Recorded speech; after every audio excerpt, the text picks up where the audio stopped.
Hello， 大家好，歡迎嚟到我哋嘅頻道。我係惠州播客帶入順利仔 OK 東。嗱，今集咧，我哋就嚟到咗呢個十里人灘嘅5期維港灣。我身邊呢位咧就有啲事，今日咧就唔得閒出嚟。咁啊，我咧就過嚟同我呢個攝影師咧，呢個靚仔哥哥一齊去咧帶翻套靚樓俾大家。嗱，攝影師，今日咧我哋要帶嘅呢層樓咧，你睇下，我哋依家咧現時啊。即係喺我哋惠州咧，依家咧外邊嘅天氣大概係30幾度都，即係曬一陣間啊，都好似出煙咁緊要啊！但係咧，我哋今集介紹嘅呢層樓咧，就算係依家咁熱嘅天氣，咁你喺屋入邊咧打開窗都係唔需要開空調，都係涼浸浸嘅靚樓啊！唔使上到去我都知道啦，喺個平台嗰度睇到啲風呼呼吹，你睇下你身後邊啲樹。嗱。我哋今集推薦嘅呢層樓咧，係一個東南向嘅3房單位嚟嘅，南北雙露台對流嘅。然之後業主咧全屋重新裝修，乜都搞掂晒㗎啦。而且咧一次飯都仲未煮過啊！業主加埋嚟，可能住都未有10次啊！即係我哋以前經常講嘅，業主將呢度又整好，嗰度又整好，嗰度又整好，全部配備晒、買晒，然之後冇點樣用就攞俾大家嘅呢啲咁嘅靚樓嚟㗎啦。嗱，我哋依家咧就喺樓下嘅，即時帶大家上去睇下先。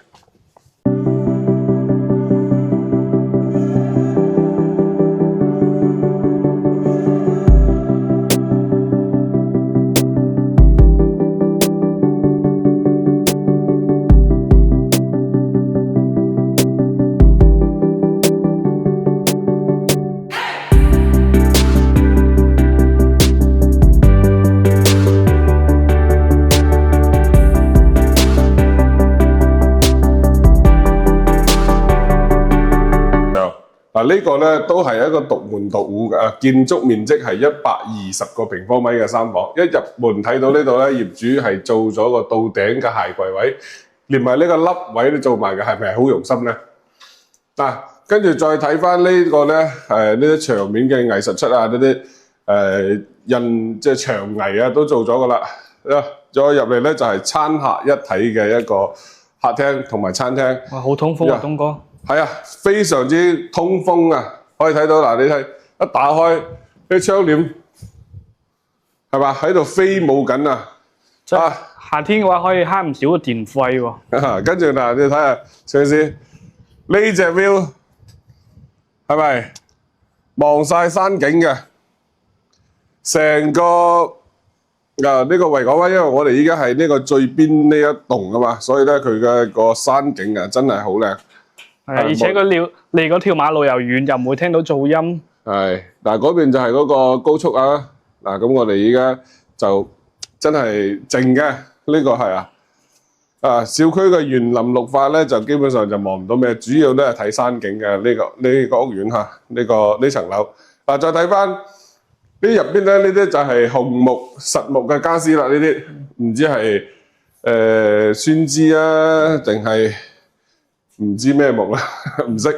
但係肯定係好襟用嘅呢種。呢啲都係實木啦。跟住嚟到呢度呢個大嘅餐台、大圓台櫃咧就做咗個小酒櫃。然之後再睇翻呢度咧係佢嘅一個廚房啦。廚房大細咧就適中啦，唔算話大，但係咧都夠用嘅一個 U 字型嘅廚房。哇，非常之乾淨啊！即係啲生活痕跡都冇。哇，呢啲鑊。都仲係可以睇到新嘅，都仲未開始用，未試啊個 feel 都。係啊，呢個業主只係買咗喺度嗱，未煲嘅，就係買咗擺喺呢度，但係仲未開始用，係咪？即係業主幫你搞掂晒，跟住嚟到呢個咧就係佢嘅一個北邊嘅生活露台，望出去呢個一樣係望晒成個山景啊！即係呢邊嘅景觀仲靚過主陽台啦，我個人認為。各有各嘅靚啦，即係南北都係一個無敵山景，通風透氣。然之後睇翻呢邊咧就係3間房啦。我哋先睇下呢個係一個公共洗手間啦，採光冇問題嘅。嚟到呢度咧就係一個次臥，咁呢個次臥咧係可以通翻出呢個主陽台嘅，都做咗呢個成個到頂嘅一個訂製櫃啦。同埋啲冷氣啊都做埋噶啦。床嘅話係一張1.5米嘅床啊，跟住嚟到呢度咧就係一個細房。嗱，細房嘅話咁你睇呢邊咧都係睇山景㗎啊，都係望呢個咁靚嘅山景。床咧就同頭先嗰間房嘅床咧基本上一樣嘅，一致嘅，然之後都做咗呢個到頂嘅衣櫃啦。亦都係1.5米嘅床嚟㗎啦。佢其實就可以放到1.8米嘅，但係放到1.8米就做唔到三邊落床啦。1.5米就已經足夠㗎啦，唔需要用1.8米。再入到嚟啦，呢個係佢嘅一個主人房。主人房咧可以望到呢個業主呢度咧係比較特別咧，做咗個衣櫃，就類似一個衣帽間咁啦，就將佢做咗出嚟咋。然之後嚟到呢度咧就係佢嘅一個主人房嘅衞生間，陶瓷採光嘅話亦都係一般啦，因為打開窗口會先會光啲啊。跟住再睇翻呢度咧，主人房，哇，一樣咁通風啊！睇到嘛，觀眾朋友，啲窗簾一打開係咪？嗱，擺咗張1.8米嘅大床，仲有咁闊嘅位置，然之後呢啲窗台位咧，亦都係全部贈送嘅，望出個景一樣係望山景。成間屋咧都係做咗同一款嘅藝術漆啊！咁啊呢啲衣櫃咧，咁啊亦都係全部每一間房都有訂做咗嘅。嗱，咁攝影師再推下鏡，咁我哋轉頭再講下呢個業主具體嘅一個情況先。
咁層樓咧就展示晒俾大家噶啦。咁我哋頭先跟住個鏡頭咧，觀眾朋友有冇發現呢層樓咧其實真係冇咩毛病嗰啲牆身咧全部做得好靚，而且呢個業主咧據我所知佢買到依家咧都係3年零嘅時間嘅啫，買咗到依家啊。咁佢真正自己住嘅話，可能10次都冇煮飯都未煮過。就咁樣嘅一層樓，即係幫大家整好咗，全部搞掂晒之後咧，就攞出嚟賣，係咪好划算咧？呢啲咁樓，依家業主咧係紅本在手，冇任何欠款嘅隨時可以交易，係滿咗2年嘅。咁呢層樓佢嘅優點係咩咧？第一就係佢個戶型好，南北對流，前後雙露台。第二就係佢嘅方向係東南向第三就係佢嘅景觀望山景望山景，然之後第四就係成間屋嘅話通風採光係非常之 OK 嘅。你話好似夏天咁熱嘅情況下，你南北對流，你唔使開空調都得啦，啲自然風吹得仲舒服，而且你唔會需要啲腰骨都痛啊嘛。第五咧正先你頭先講嘅都係第五咧，就仲有咩咧？就係呢個業主全屋幫你全部搞掂晒。然之後再攞出嚟賣俾大家，呢個係咪非常之好嘅優點咧？係啊，又慳心機，又慳心機。跟住優點講完，仲有好多好多，咁我就唔再一一講啦。跟住再講下呢層樓嘅缺點啦。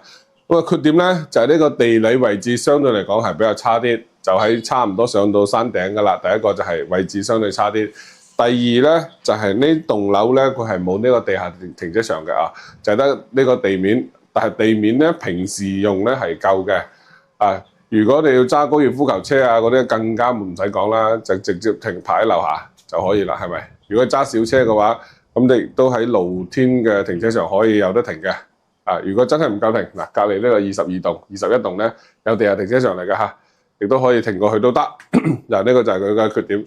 啊，咁啊，綜合以上嘅建議，大家可以根據自己嘅一個實際需求咧去考慮翻，究竟呢層樓啱唔啱大家。嗱，咁我哋就再講翻啦。呢個業主咧，佢依家咧就係急售，紅本在手冇欠款，建築面積120個平方米嘅，咁啊。總高咧係34層，我哋而家所在位置咧係一個中間樓層嚟嘅，3房2廳2衛嘅設計。依家業主掛盤價格係696000蚊，696000蚊就可以買到一套咧，無敵山景嘅3房單位，然之後全屋嘅話全部搞掂晒，然之後再賣俾大家嘅。家私咧，因為呢個紅木呢個家私咧，因為呢啲家私咧係有貴有平，咁啊呢個業主咧佢暫時未確定話送唔送，但係入邊嗰啲牆啊、入咗牆嘅電器啊，同埋呢啲櫃啊，呢啲全部都送噶啦。嗱，就係呢啲，咁啊唔知係紅木嘅家私咧，就另外如果睇啱嘅咧，再同業主傾啦，好嘛？咁我哋今集呢層樓咧就介紹到呢度啦。如果有中意嘅，嗱聲聯繫我上嚟實地去睇下。如果係中意我哋呢個頻道，亦都可以繼續咁訂閱我哋。我哋會陸陸續續去發更加多唔同類型嘅房源去俾大家。最後，認準 OK 通，買樓更輕鬆。多謝各位。